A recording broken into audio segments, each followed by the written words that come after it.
Hey guys, Desolator Magic here, and I have officially given up on trying to cover the spoilers for Jump Start because they've once again put them in a different order than they were yesterday, so it would actually be impossible for me to cover the ones I haven't covered. I'm going to try to, from memory, find the ones that are just not reprints, but we'll see how that goes. The most important thing right now is honestly the value, now that we know they're stuffing, $30 cards into this set, which is confirmed to be about $3.99 a pack, by the way. It's about $100 a box. So assuming there's the normal amount of boosters in a box, they're even cheaper if you buy a box. So I thought, well, this is a good time to look at the top 10 most expensive cards, because we all know they went crazy with it, but also, a lot of these reprints have only been printed like once or twice, or they're just that big of cards. So, the second the reprint is even announced, you can just cut the price right in half, because you're probably more than doubling the supply and demand is not going to keep up. But hey, for $4, same cost as a standard booster in theory, if you pull something worth $15, damn, that might be the most expensive card in a standard set. And this one, spoiler alert, goes higher. So I'm going to use Card Kingdom's pre-order prices. This time around they seem a little high, but everybody's trying to rip people off because they were shut down for a while. So, whatever. Honestly, pre-order prices across the board at every website are terrible, and then they get a little bit cheaper as you move up to release, and then they just fall off a cliff within the first week of release. So if you're going to pick up singles from this, do not pre-order them, especially since this is not a standard product, so you don't, immediately in the first week need these for your deck. So coming into the 10th spot at $18, yes, it says $17.99, but I don't care, I'm rounding up. We have got Sheoldred Whispering Ones, so $18 is the lowest one on the list. So Sheoldred is insanely powerful. Now, you can't just, cheat her out because, free cast Demon or something. She's subtype Praetor, but, unless you're going to naturally free cast it. But regardless of how she hits the battlefield, she does damage. I mean, at the beginning of each opponent's upkeep, they sack a creature. That's ridiculous. Crazy, crazy powerful card. And I should say Sheoldred is technically a two-way tie for 9th place because also at $18 we've got Ghoul Caller Gisa, but I think that one should be ranked more because prior to the announcement of this reprint that was higher than Sheoldred. Well, depending upon where you looked. But yeah, she just sacks a creature and then creates double its power and toughness worth of zombies basically. Or, well, power at least. That is crazy powerful, especially if you can bring the creature back, which is my understanding of how a lot of these decks work. Next up, we got Selvala from Conspiracy 2, not surprising. A lot of these cards are very expensive from that set. $20 flat, and whenever another creature enters the battlefield, its controller may draw a card if its power is greater than each other creature's power, which, might happen. But the real crazy part is you pay green and then tap her and add X mana in any combination of colors. Any combination of colors, keep that in mind, where X is the greatest power among creatures you control. That is insane. So you get mountains of mana mixed with card draw. That's a good combo, especially for 3 mana. Then add Elf Tribal, this card's out of control.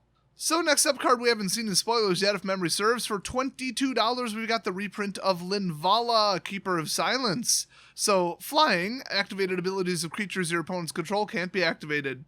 Just shut it down. Pull the plug, it is over. I mean, I'd rather have a 1 or 2 drop enchantment do this than an exposed creature, but it is flying, it's 3/4, it's not the easiest thing in the world to destroy. Some red spells at least would have trouble with this, but yeah, this thing is the great equalizer. I love it. I love any cards like this. Not a particularly fair, fun, or nice card, but, well, not a lot of formats have a fun, fair, and nice gameplay, so when he starts acting up, you get out the Linala. Next up, we've got, unsurprisingly, at $23, Rhystic Study.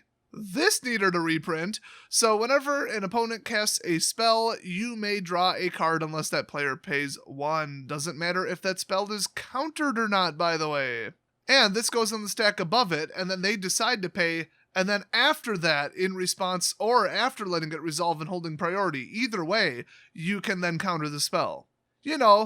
For example, after you've drawn a card, and that card is a counter spell. Yeah, kind of powerful card. Next up, we got Rise of the Dark Realms. I'm kind of mad that I sold this for $12 a couple years ago because it wasn't one of my decks and I was ripping apart old decks that I don't use anymore. I was like, oh, it went way up in value. Well, now it went way up in value because it's $25.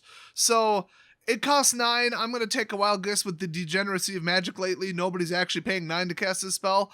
Either that or they're generating 1,000 mana. Either way is equally unfair, but put all creatures from all graveyards onto the battlefield under your control permanently. In other words, win the game. That's why I used to play it with Cryptghast and Crypt Incursion and Sanguine Blood or Bond or whatever the hell it was. Next up, we got Oracle of Mul Daya, which is also tied with Rise of the Dark Realms, shockingly. Also $25. So it's the one that says you may play an additional land on each of your turns. Play with the top card of your library revealed. Never a good idea. You may play the top card of your library if it's a land card. So it's another go, go, go elf card. Unsurprisingly, people are dickish enough in large numbers to play elves, so this hit $25. Next up, we've got Exquisite Blood. Whenever an opponent loses life, you gain that much life. And then there's 5-cost Sanguine Bond that's the opposite, and it creates an infinite loop. Famous combo, very stupid, very degenerate, very careless on Wizard's part, but whatever. And I think you lose the game because you can't stop the loop or something, because I think neither of them say may, but whatever. It's not even a particularly good combo, but anyway. Yeah, when you're already making them lose the game, you're simultaneously going the other direction. I think Sanguine Bond is a far more powerful card. Unfortunately, it's sitting at about $3 because of the immense amount of times it's been reprinted, but it's just better. Whenever you gain life, your opponent loses that much life. So you get to sit there and never have to hit them, never have to deal damage, and then you just gain life and life them to death. Much, much, much more effective card. I would not invest heavily in Exquisite Blood. The only problem with it is it's only been printed once. I don't think this is going to stay at $25. So in the number 2 spot, sort of, this is still a 3-way tie for number 2. It's Emiel the Blessed for also $25. And it's just Mr. Majestic Unicorn here. You guys remember what it does. It's a brand new card. I featured it in the first spoiler one, but unsurprisingly, yeah, it's a good card. And then number 1 at a ridiculous $35. That's right. It is a $10 jump after the second place. It's Craterhoof Behemoth. So it's just a big beastly 8-cost 5/5 with haste, and when it enters the battlefield, creatures you control gain trample and get +X/+X until end of turn, where X is the number of creatures you control. So in a token deck, this is crazy. If you were to grant them Convoke, it's crazy. I don't remember if a card actually does it or not. If you free cast them, if you, sack something and up it to this, or there's all kinds of tricks to get this guy into play, and then you just swing out and win. I mean, they get +X/+X and trample. It's hard to stop one. It's almost impossible to stop both. So for everybody thinking about picking up this product, looks pretty good, right? Keep in mind that there are over 500 cards. There might even be over 600 cards in the set. And around 80% are reprints. Now, some are good reprints, some are not. So, this is probably going to be the most hit or miss set ever. I would wait for the EV calculation, which I don't think I'll realistically be able to do. I don't think anybody will be able to do it because of the way they're printing these in combined cells, and then the repetition. You can't count, Return to Earth or whatever the hell that card is, the one they kept printing in different ones. You can't count that as one card, even though it's one card in the set, because it's in 6 or 7 different sub clusters, but then we don't even know which variation of the cluster there are, and so that card will be printed 6 or 7 times more than other cards within the set. Now I think we could say a mythic or a rare, it's probably in one variation of one group, but we'd have to know the total number of variations, and even then we don't really know if it's not for sure in 2, or if it's random, or if it's a non-even number chance of pulling it. So all that comes together to it is going to be impossible to calculate the box EV of the set. If somebody claims they're doing it, they're just lying. They don't understand how this product works. So if I have to fall back on, well, it's a very hit or miss, let's look at if the EV is crazy. Look if it's an average 200 box, and then, oops, we can't look at the EV. I just got to fall back on don't buy it. What seems wonderful to me is if you want to play it for fun with your friends, play it for fun with your friends, or you want to play it on Arena, go for it. Depending upon the price, remember those cards aren't yours and you can't sell them, so that's a whole different story. But if your friends are like, hey, I want to try this, it looks kind of fun. I like taking 2 random things and smashing them together and playing with, a deck on the fly that are approximately, hopefully, equal power levels, which it's looking like also is not going to be the case. It's basically pull elves and win, pull walls and lose, that kind of thing. Some of these are on a whole different level than other ones. It's not even fair how much more powerful some of these modules are than the others. But if you wanted to take a shot at it, just remember, okay, I'm going to buy it, we're going to have fun, it's not that expensive. And you might pull, a card worth this much out of it. So it's just a nice little bonus on top of it. You might get some good trade fodder or whatever. Now, usually, if you're opening a $4 pack, it's considered a pretty good pull if you get, your money back, but with buy listing and fees and stuff, $7 would be closer, but let's just call it an even $5. So how many cards are above $5 value currently pre-order price? And obviously not going to stay that way even the day after launch, but right now, How many are there and what are they? Let's break it down. We've got Allosaurus Shepherd at 15, Scarecrow at 15, Phyrexian Tower at 13, Ineaz the Gale Force at 12, Muxus the Goblin Grandee at 12, that's a new one, Blessed Sanctuary, killer new card, $10, Bruvac the Grandiloquent, that's the most British card I've ever heard of, $10, Reanimate $10, Sethron Hurlon General, I can read, $10, Herald's Horn for $9, come on, guys, somebody give Harold his horn back. He needs that. Then we got Vidalcan Archmage at a ridiculously low $9, in my opinion. Rock's Faithbender at $8. Drawn a Liberator of Malakir at $6. Well, that hasn't changed much since BFZ. Kira the Great Glass Spinner at $6. The Plain Swamp with Phyrexian text on it, $6. I am not kidding. You know what Infect players are like, they ain't right. Then we got Ulvenwald Hydra at $6, and then Black Market at $5, good card. Branching Evolution at $5. Galta Primal Hunter still $5, nice. Lurking Predators $5, Path to Exile $5, used to be 14, then it was an F&M promo, never recovered since.